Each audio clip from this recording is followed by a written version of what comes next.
अस्सलाम वालेकुम। और आज की हमारी वीडियो का जो टॉपिक है वो थंबनेल और वीडियो का टाइटल देख के आपको अंदाजा हो चुका होगा कि आज हम किस चीज़ के बारे में आपको बताने जा रहे हैं। सबसे पहले मेरा नाम है मुनीज, मैं मुल्तान से ताल्लुक़ रखता हूँ और मेरे साथ मौजूद है अब्दुल्ला जो कि वज़ीराबाद से ताल्लुक़ रखते हैं। हम दोनों चाइना में एमबीबीएस के लिए आए हुए हैं। तो सबसे पहले अगर मैं आपको बात करता चलूँ कि एमबीबीएस चाइना के अंदर क्या है और वो कितना टाइम ड्यूरेशन है उसका और उसके लिए क्या क्या चीज़ें रिक्वायर्ड होती हैं और किस तरीके से आपका एमबीबीएस होता है, तो अब्दुल्ला भाई आप बताएं एमबीबीएस कितना है यहाँ पर। चाइना में जो एमबीबीएस है वो 6 ईयर्स का है, जिसमें फर्स्ट ईयर में आपने एचएस के 4 क्लियर करना है, मतलब इनकी लैंग्वेज है जो चाइनीज लैंग्वेज। उसके बाद 4 ईयर का आपका एमबीबीएस है और लास्ट ईयर है वो इंटर्नशिप का। तो देखें अब एमबीबीएस इसके अंदर बेसिक जो भाई ने बात की अब्दुल्ला भाई ने, तो एचएस के इसमें क्या है, एचएस के इनकी लैंग्वेज का एक टेस्ट है जो कि अब एचएस के इसके लेवल्स हैं, नंबर 1, नंबर 2, नंबर 3, नंबर 4। तो ये 4 लेवल्स होते हैं, इसके और भी लेवल्स होते हैं लेकिन हमें जो रिक्वायर्ड करते हैं यूनिवर्सिटीज वो एचएस के 4 रिक्वायर्ड करती हैं। और ये मतलब नहीं है इसका कि आपने लाजमी है कि कोई भी यूनिवर्सिटी ऐसी नहीं है यहाँ पे चाइना में जो एचएस के बगैर आपको एमबीबीएस आपको करवाए। कोई यूनिवर्सिटीज होती हैं वो आपको कहती हैं कि हमें पहले एचएस के चाहिए उसके बाद हम आपको एमबीबीएस में बिठाएंगे। कोई होती है कि वो कहती है जब आप 4 साल बाद हमसे 5 साल बाद डिग्री लेते हैं एमबीबीएस की तो आप हमें एचएस के 4 के सर्टिफिकेट डिग्री देंगे कि आपने वो लैंग्वेज टेस्ट क्लियर किया होगा। तो बाकी जो है इसके अंदर जो एमबीबीएस का ड्यूरेशन है वो इसके अंदर है तकरीबन 4 साल का।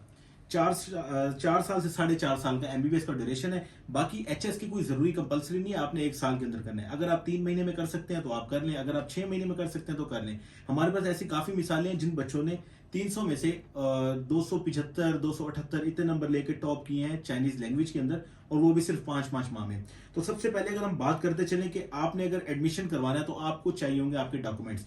उन डॉक्यूमेंट्स में जो चीजें आती हैं आपके पास, सबसे पहले जो है मैट्रिक, आपने मैट्रिक जो की हुई है, उसके बाद एफएससी। अब मैट्रिक के डॉक्यूमेंट्स के अंदर आपको चाहिए मैट्रिक की जो सनद है आपकी, और मैट्रिक की सनद के साथ मैट्रिक का रिजल्ट वगैरह, ये दोनों चीजें। रिजल्ट कार्ड या सनद जो भी हो चल जाएगी दोनों जी। में से। तो उसके बाद आपके पास एफएससी जो है, एफएससी का रिजल्ट कार्ड होना चाहिए, एफएससी की सनद होनी चाहिए। उसके बाद फिर आपने पुलिस करेक्टर सर्टिफिकेट लेना है जो कि आपको आपके ही डिस्ट्रिक्ट से, जिस एरिया में आप रह रहे होते हैं उसके ही अकॉर्डिंगली जो भी उसका पुलिस स्टेशन होता है तो वहां से आपको वो रेफर करते हैं कि आपने जो अपना पुलिस करेक्टर सर्टिफिकेट उनसे लेना है। उसके बाद आपके पास पासपोर्ट होना चाहिए, जाहिर है क्योंकि अगर आपने बाहर ट्रेवल करना है तो आपने पासपोर्ट बनवाना है। अब आपने इस चीज का वेट नहीं करना कि आप जब आप अप्लाई कर देंगे हर चीज हो जाएगी उसके बाद पासपोर्ट। सबसे पहले अगर आपका इरादा बन रहा है तो सबसे पहले अपनी प्रायोरिटी में रखें कि आपने अपना जो पासपोर्ट बनवा लेना है। आपने बनवाना भी 10 साल वाला है क्योंकि आपने कम से कम 5 साल 6 साल इधर रहना है। उसके बाद आपने बनवाना है फास्ट ट्रैक पे, क्योंकि अगर हम सिंपल जो पासपोर्ट बनवाते हैं तो अगर वो सिंपल बनवाएंगे कोई महीने बाद आएगा, 2 बाद आएगा, 3 महीने बाद आएगा, लेकिन अगर आपकी फ्लाइट और आपका वीजा पहले हो तो फिर वो आपके लिए मसला बन सकता है। तो लिहाजा आपने फास्ट ट्रैक पे अप्लाई करना है। वो थोड़ा सा मेरे ख्याल से थोड़ा सा सिर्फ उससे फर्क होता है प्राइस का, लेकिन ये है कि वो आपको 3 दिन के अंदर मिल जाता है फास्ट ट्रैक पे। तो उसके साथ जो हमें एक और चीज चाहिए वो होती है एफआरसी।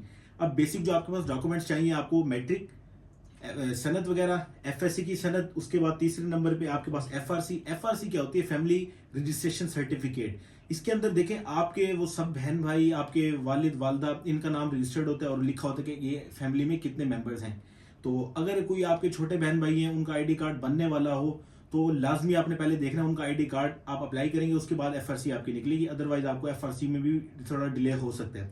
तो लिहाजा आप देख लें अगर आपसे कोई छोटा बहन भाई है जिसका आईडी कार्ड बनना और ना बनवाया आपने तो उसका पहले आईडी कार्ड आप अप्लाई करवाएंगे। बेफाम हो या आईडी कार्ड जो भी दोनों में से बन जाए। जी जी। तो उसको अप्लाई कराएंगे, उसके बाद आपको एफआरसी मिल जाएगी। बाकी पुलिस करेक्टर सर्टिफिकेट आप अपने जो पुलिस स्टेशन साथ करीबी होगा उससे रेफर करवा के आपको मिल जाएगी, और पासपोर्ट। और सबसे बड़ी जो चीज है आपके पास जो बैकग्राउंड आपने तस्वीरें बनवानी है वो व्हाइट बैकग्राउंड में तस्वीरें आपने जितनी भी बनवानी है ना व्हाइट बैकग्राउंड में। यहाँ पे ब्लू बैकग्राउंड वगैरह इसका कोई कंसेप्ट नहीं, क्योंकि चाइना भी आपकी सिर्फ व्हाइट बैकग्राउंड की तस्वीरें मांगता है। तो अब मैंने जब अपनी तस्वीरें बनवाई थी तो मैंने ऑफ वाइट टाइप की शर्ट पहनी हुई थी और उसी के अंदर मैंने व्हाइट बैकग्राउंड की तस्वीरें बनवाई थी, तो ये मेरे लिए मसला बना था। तो आप काइंडली अगर व्हाइट बैकग्राउंड में जब भी बनवाएं तो आपने उसका ये ख्याल रखना कि शर्ट आपने जो भी पहनी हो वो कोई ना कोई कलर वाली शर्ट हो। इसके अलावा जो मैट्रिक और एफएससी की सनद है वो आईबीसीसी और मोफा से टेस्टेड होनी चाहिए, वो लाजमी है इसके लिए। जी। इसमें आईबीसीसी क्या है? आईबीसी इंटर बोर्ड इसका जो होता है ना, वो इसका डिपार्टमेंट है। वो आपके पास ऑप्शन होते हैं, लाहौर में भी है, बहावलपुर में भी है, इस्लामाबाद में भी है। ये 3 जगहों पर ये आईबीसीसी का ऑफिस है।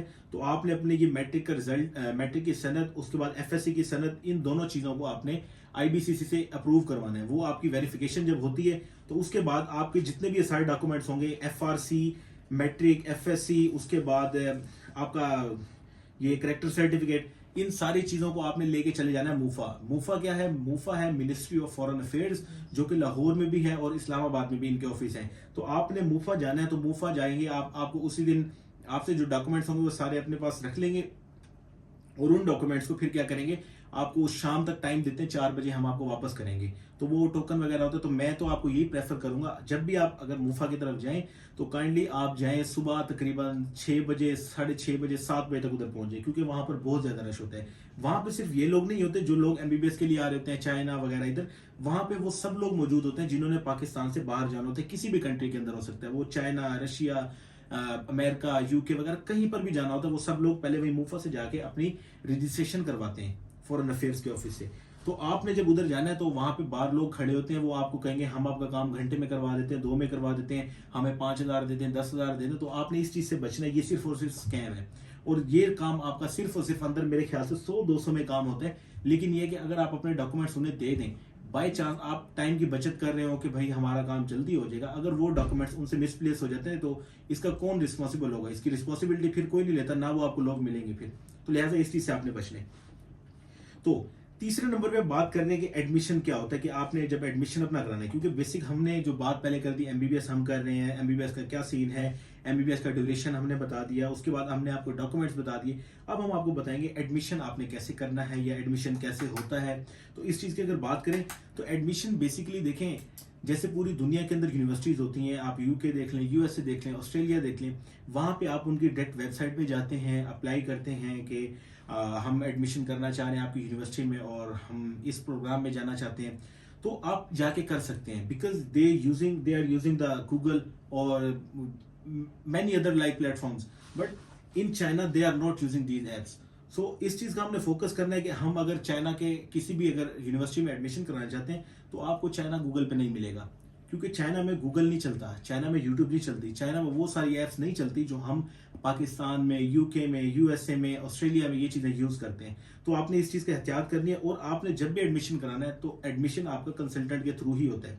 वो आपके ऊपर डिपेंड करता है, आप किसी यूनिवर्सिटी में मौजूद स्टूडेंट के थ्रू एडमिशन करवा लें या कंसल्टेंट से करवा लें। लेकिन बात वही है, अगर आप किसी स्टूडेंट के थ्रू करवाएंगे तो उसमें आपको थोड़ा बेनिफिट ये होगा कि वो आपको ज्यादा गाइडेंस दे देगा, क्योंकि कंसल्टेंट जो है उससे नहीं पता यूनिवर्सिटी में क्या हो रहा है, यूनिवर्सिटी में क्या सीन है, लेकिन जो स्टूडेंट यूनिवर्सिटी में मौजूद होता है वो यूनिवर्सिटी को ज्यादा बेहतर जानता है, और इसका आइडिया आपको होगा, क्योंकि आप लोग भी एफएससी कर चुके हैं, कॉलेज में हैं, स्कूल में थे, पहले कॉलेज में फिर आए हैं, उसके बाद आपको ज्यादा बेहतर पता है कि जो बाहर रह रहा होता है उससे इतना आइडिया नहीं होता, उसकी बजाय उसके जो अंदर यूनिवर्सिटी में पढ़ रहा हो।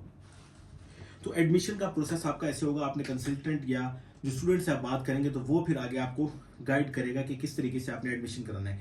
एडमिशन के लिए डॉक्यूमेंट्स जो थे वो मैंने सारे आपको बता दिए, उन डॉक्यूमेंट्स को आपने कैसे अप्रूव करवाना है वो भी मैंने आपको बता दिया। तो उसके साथ साथ आपके जो ऊपर ये सारे डॉक्यूमेंट्स वाला एरिया था, इस सब डॉक्यूमेंट्स के साथ आपने एक चीज का जो खास ख्याल रखना है वो है आपकी बैंक स्टेटमेंट। तो बेसिकली यहाँ पे जब आप किसी भी यूनिवर्सिटी के अंदर एडमिशन करते हैं तो आपको जो JW दिया जाता है 202, वो यूनिवर्सिटी का एडमिशन लेटर होता है। तो आपने वो जो लेटर आपको होगा, आपने उस लेटर को देखना है कि आपका ड्यूरेशन कितना लिखा हुआ है, उसके ऊपर आपको 6 साल लिखा होगा। तो 6 साल के मुताबिक जितनी आपकी पर ईयर फीस बनती है, तो उसके मुताबिक आपने 6 साल की फीस अपने बैंक अकाउंट में शो करनी है। तो वो जब हम आए थे तो हमारे लिए बैंक स्टेटमेंट जो थी 45 लाख थी।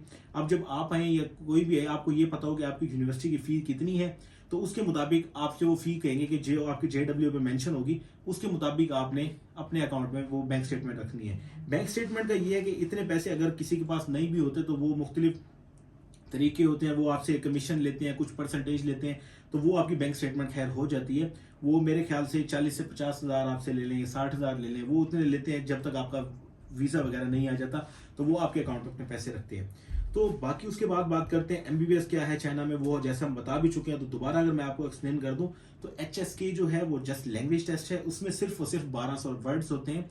उन 1200 वर्ड्स को हमने उनके करेक्टर्स, उनके ओपिनियंस, उनके मीनिंग हमने याद करने होते हैं, और उस चीज का हमने फिर टेस्ट देना होता है। ये टेस्ट बेसिकली क्या होता है, जैसे आइल्स का टेस्ट होता है, आइल्स में क्या होता है, राइटिंग, लिसनिंग वगैरह, और उसके बाद स्पीकिंग, ये तीनों चीजें आती हैं। तो इसमें भी यही सीन होता है। तो अब्दुल्ला भाई आप बताएं कि किस किस्म का टेस्ट ये होता है एचएस के भी सेम जैसे आइट्स है वैसे ही पीटी हो गया, आइट्स हो गया, सेम वही टेस्ट है, सिर्फ 3 पार्ट्स होते हैं इसमें, लिसनिंग, राइटिंग और रीडिंग।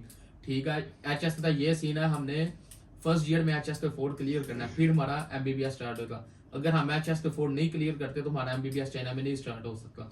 इसका ये सिनेरियो है इधर चाइना तो में देखिए MBBS का। HSK का सीन हो गया कि HSK कर रहे हैं और ये बहुत बड़ी कोई मुश्किल चीज नहीं है, कर लेते हैं। और बच्चों बहुत ने से इधर 6-6 महीने में भी किया, 4-4 मंथ में भी क्लियर किया हुआ है HSK तो बहुत बड़ी बात नहीं है, हो जाता क्लियर, इजीली हो जाता। जी। तो बाकी अगर कोई आपको ये कहता है, कोई कंसल्टेंट कहता है, कोई भी कहता है कि बगैर लैंग्वेज के हम आपको वो करवा देते हैं, आपका MBBS एडमिशन हो जाएगा, MBBS स्टार्ट हो जाएगा, तो ये सब सिर्फ एक ब्लेंडर है और एक झूठ है। क्योंकि यहाँ पर पूरे चाइना के अंदर ये रूल बन चुका है, कोई भी यूनिवर्सिटी आपको MBBS तब तक नहीं स्टार्ट कराती जब तक आपको चाइनीज लैंग्वेज का HSK लेवल 4 आप क्लियर नहीं करते, आपका MBBS स्टार्ट नहीं होता। तो उसके बाद अगर मैं बात करता चलूँ हॉस्टल लाइफ की और आपकी यूनिवर्सिटी की, जो अगर आप यूनिवर्सिटी जिसमें भी एडमिशन करवाते हैं तो उसकी जितनी भी फीस होती है, उस फीस के अंदर आपका हॉस्टल, आपका मेडिकल इंश्योरेंस और उसके बाद आपकी वीजा एक्सटेंशन। वीजा एक्सटेंशन क्या होती है? बेसिकली देखिए, अब हमारा जो 6 साल का यूनिवर्सिटी ने JW202 दिया है हमें, लेकिन वो हमें 6 साल का वीजा नहीं देते, वो वीजा हमें देते हैं 6 माह का, क्योंकि यूनिवर्सिटी के एक रिस्ट्रिक्शन होती है। अगर कोई, जैसे मिसाल के तौर पर अगर आप आते हैं, आपको यूनिवर्सिटी 6 साल का वीजा दे दे, लेकिन आप यूनिवर्सिटी में रहे ना, आप यूनिवर्सिटी से बाहर चले, तो आप लीगल तो होंगे, लेकिन इस वजह से यूनिवर्सिटी को एक रिस्ट्रिक्शन दी जाती है गवर्नमेंट की तरफ से, तो वो आपको 6-6 माह की एक्सटेंशन देते हैं। तो उस एक्सटेंशन पर आपके तकरीबन 400 RMB जो इसकी कॉस्ट आती है, ये मेरे ख्याल से पाकिस्तानी बनते हैं 16,000 रुपये।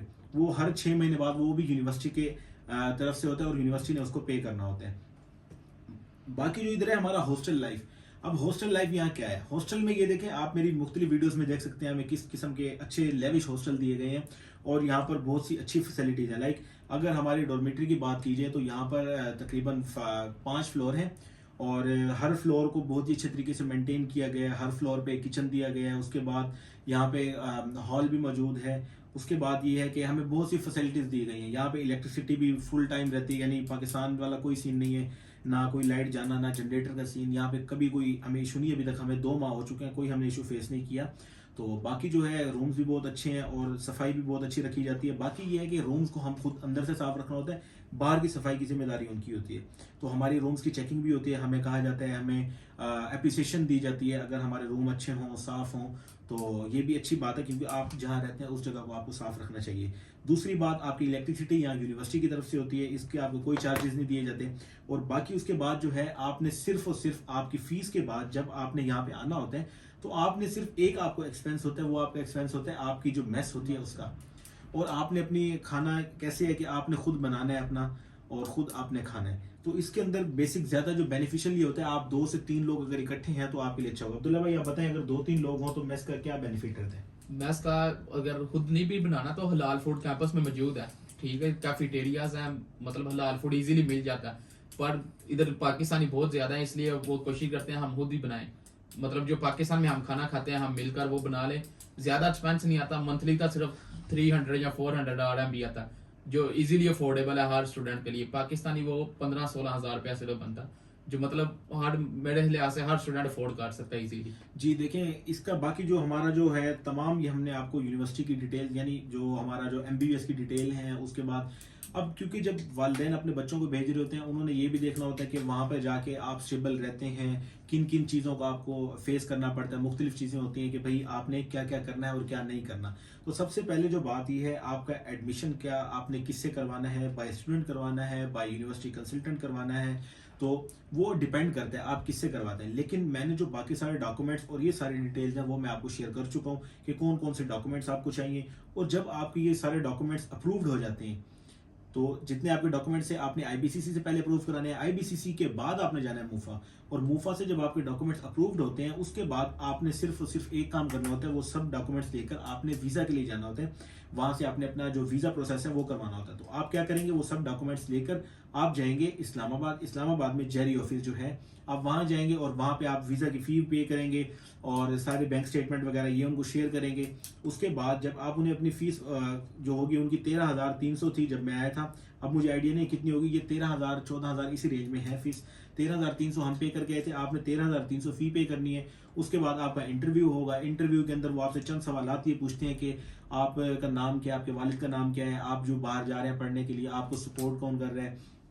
उसके बाद आपसे ये पूछते हैं आपका कोई सियासी जमात के साथ या सोशल एक्टिविटीज़ में कोई ताल्लुक है या नहीं है, और इस तरह के यानी आपसे सवाल पूछते हैं। और आपसे पूछेंगे आपकी जो बैंक स्टेटमेंट है वो आपकी अपनी, आपने कहना जी हमारी अपनी बैंक स्टेटमेंट है, चाहे आपकी अपनी है या नहीं, आपने कहना है कि हमारी अपनी बैंक स्टेटमेंट है। उसके बाद ये है कि आपसे ये पूछ सकते हैं कि आपका सिटी कौन सा है जहाँ पे आप जा रहे हैं एमबीबीएस के लिए, आपकी यूनिवर्सिटी का नाम और प्रोविंस का नेम पूछ सकते हैं। उसके बाद आपको एक हफ्ते के अंदर अंदर विद इन 5 वर्किंग डेज जो होता है आपको आपका वीज़ा जो है मिल जाता है। और जब आपको वीज़ा मिल जाता है तो आप किसी वक्त भी यानी वहाँ से अपनी फ्लाइट बुक करा के यहाँ पे चाइना में आएंगे, और जब आप यूनिवर्सिटी में आएंगे फिर यूनिवर्सिटी आपको आपके जो हॉस्टल्स होंगे उनमें लेके जाएगी। उसके बाद यूनिवर्सिटी का फिर बाकी आगे रिस्पॉन्सिबिलिटी है कि आपको जो है वीज़ा एक्सटेंशन के लिए लेके जाएंगे और आपका सारा प्रोसेस से करवा देंगे। बाकी ये सारी चीज़ें जो भी थी हमने एमबीबीएस रिलेटेड, हॉस्टल रिलेटेड और डॉक्यूमेंट्स के रिलेटेड और हॉस्टल लाइफ वगैरह ये मैंने आपको सब बता दिए।